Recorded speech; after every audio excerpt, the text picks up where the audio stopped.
What's the meaning of crotchety?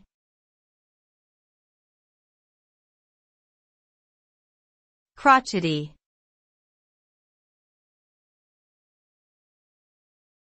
Crotchety.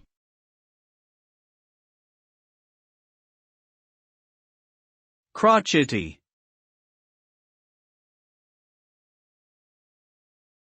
Crotchety.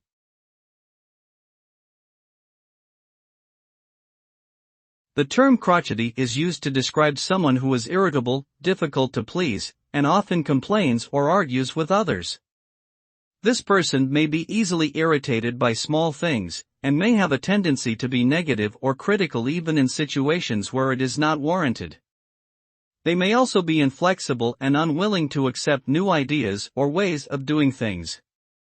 Overall, a crotchety person can be challenging to deal with and may require a great deal of patience and understanding from those around them.